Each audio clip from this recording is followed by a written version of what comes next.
So you guys, Beast. Just got back from Relentless 2014 in Detroit, and do I got some news for you.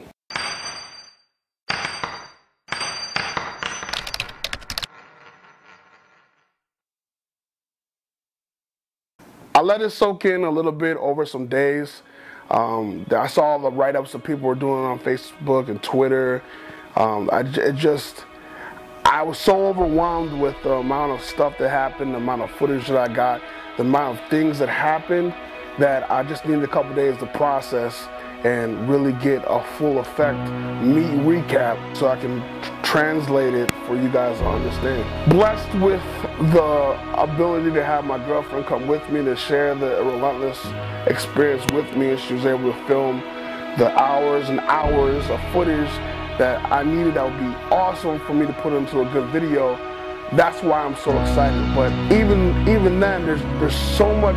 I know I say it every year and I say it every event. This was one of the best events I've ever been to, just because, I mean, every year it just keeps getting better and better. People were hitting PRs, more and more kids were there, and it was just, the energy in the building just promoted a positive, life-changing environment that Relentless is all about.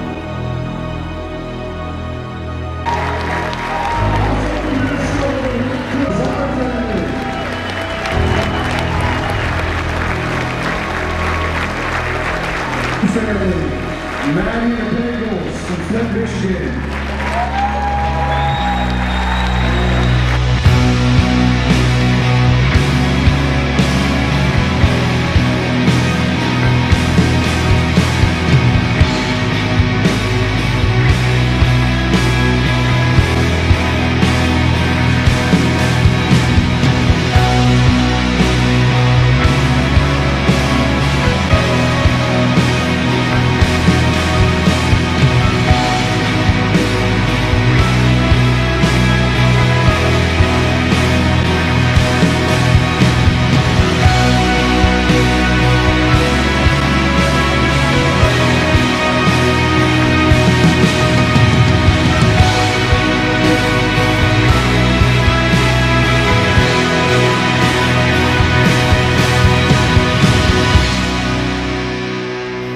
So I had a vision a couple weeks before Relentless.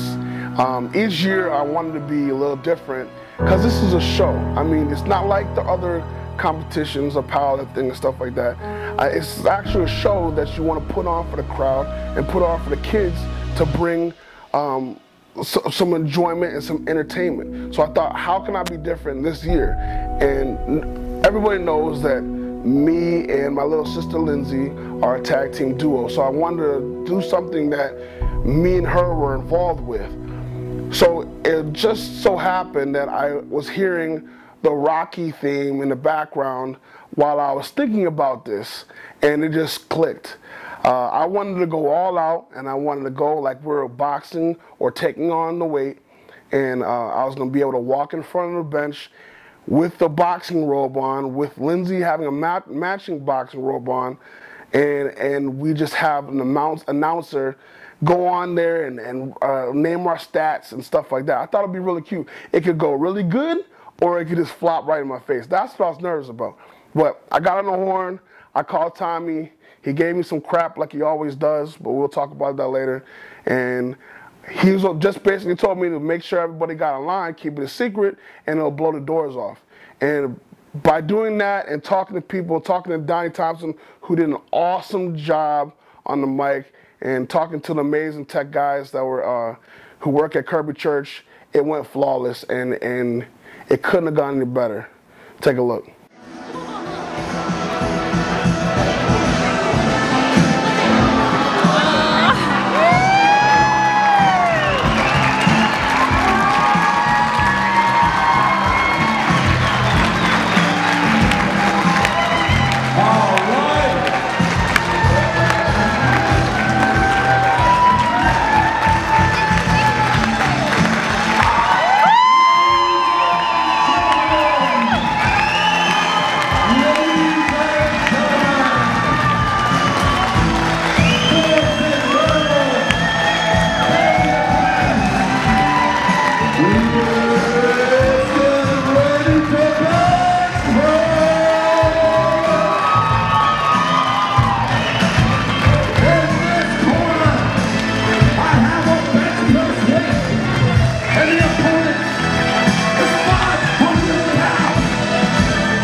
this year that I flew over to Michigan to surprise Lindsay at a charity walk. Then she, later that year, or this year, came over to my bicep surgery and surprised me within days of finding out. Her and her family flew over and surprised me for a little payback. And then there's a log ride in Minnesota that I'm deathly afraid of roller coasters. I tell everybody, but they still want to get me on roller coasters.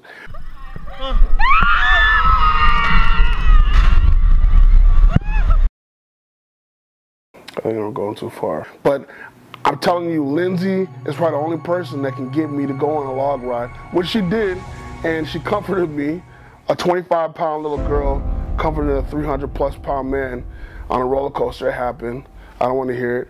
Then I was able to comfort her and return the favor.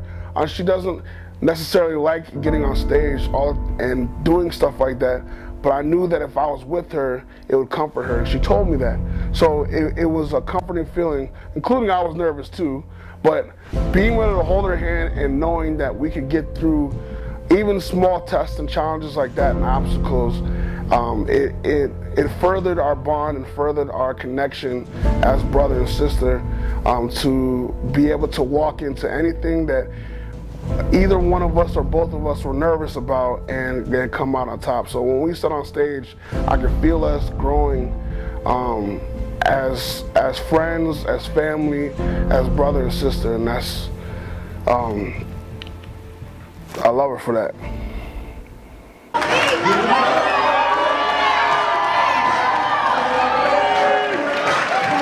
As you already know, that I went through an injury, my bicep surgery, about 9 weeks ago, well, no, 10 weeks ago now.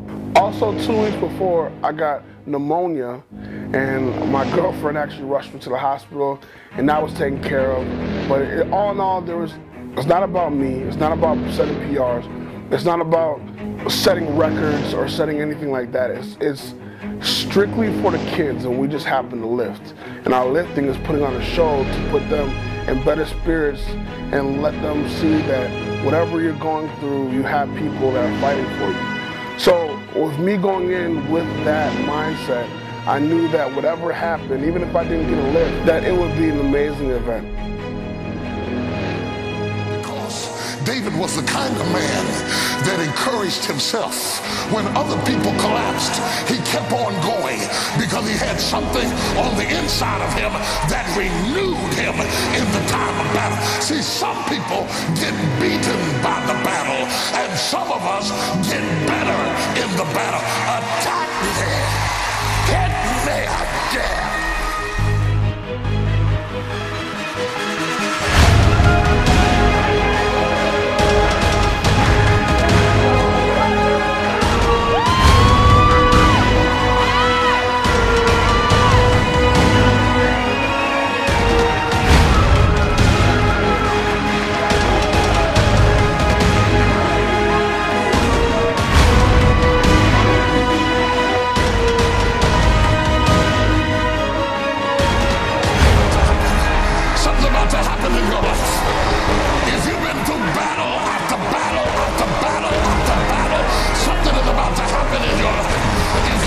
Disappointment and fear and adversity and trauma, something's about to happen in your life.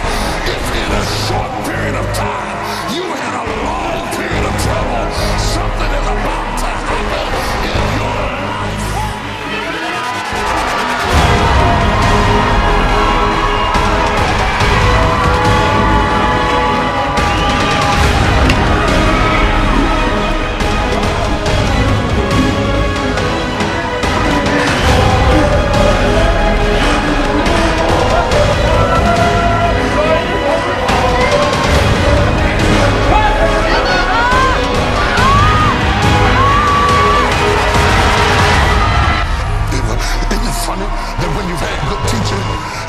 Strength, if you run out of energy, good teaching will come in and make you stand when you think you can't stand.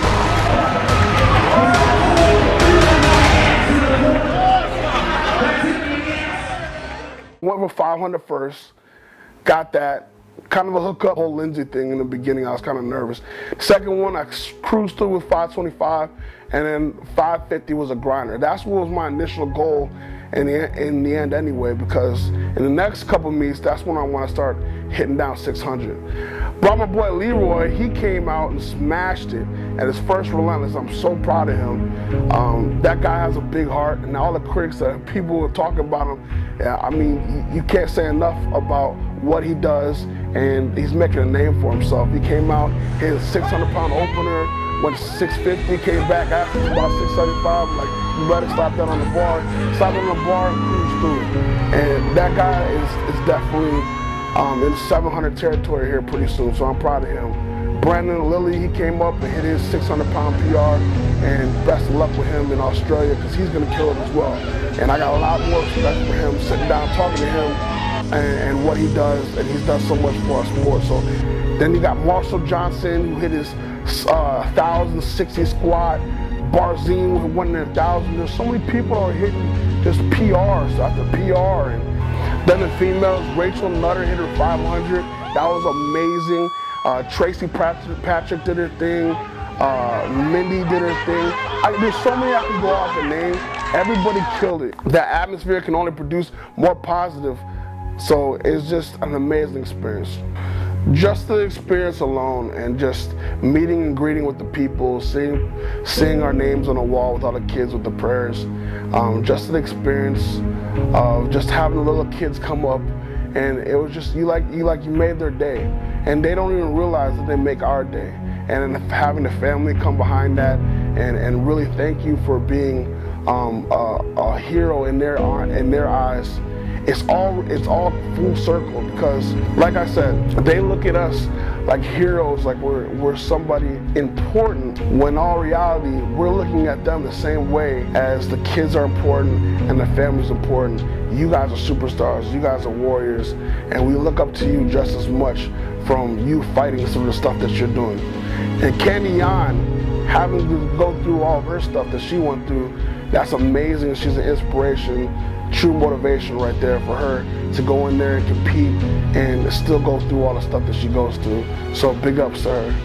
There's a lot of critics and a lot of skeptics about charity events, and not even just powerlifting. In general, charity has shadiness here, shadiness there. I'll be the first to tell you, along with all the other Relentless people, will tell you that Relentless is 100% nonprofit. They have done everything above and beyond to bring transparency to this organization that would eliminate any questions or doubt that you would have where the money is going to. And to know that any question in me to want to know, they'll be able to answer, and I will feel 1,000 times better about me donating money, me just trying to get people involved, because I know they're helping the families. Anything that we can do to help them out by raising, I mean, we, for this last trip, we raised over $214,000. That's amazing. And then over the last two events in this last year, we raised over $400,000. Since this thing started a couple years ago, we raised over $738,000. This is from a group of powerlifters. A group of powerlifters who came from all over the world,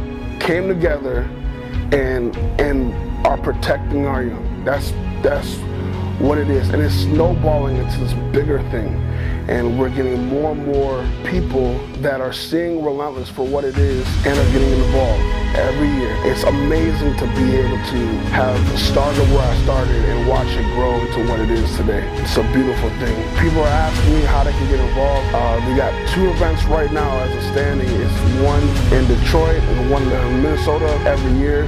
People are kicking the scratch and get on the list to lift. There's a lot of different ways to be involved with Relentless. So just because you might not be able to live doesn't mean that you can't be involved with helping out the kids and pushing the mission forward and the movement. If you don't believe what I'm saying, I highly, highly recommend you just showing up to one of those events. And I promise you, you will be a different person walking out of that building than you were walking in. It is a very meaningful event, and it's becoming a highlight to people's years and what they look forward to every year. And that's that for a reason. So to experience that, don't really ask the questions anymore, just go and see for yourself. and come with us and let us show you what Relentless is about. So until next time, because there will be a next time, I'm telling you I need to be on my deathbed before I don't show up to a Relentless meet.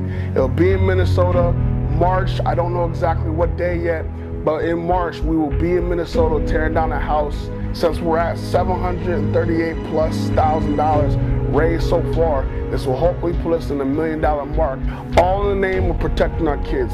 So if you don't know, now you know about Relentless. Spread the word. If you want to get involved, contact us on Facebook, contact us on whatever you can get your hands on, and we will direct you to the light. Word.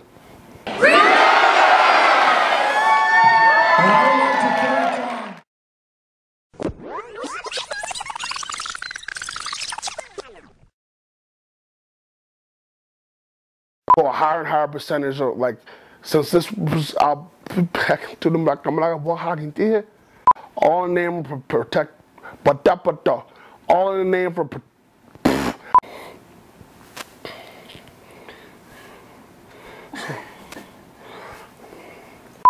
Is it pneumonia or is it ammonia? Pneumonia. Pneumonia? Yeah, I had pneumonia. Yeah, pneumonia. Because it's a P. N-O-U, the P is silent. What's up, you guys? That's what I'm saying. Coming to you live. I like that. I was thinking about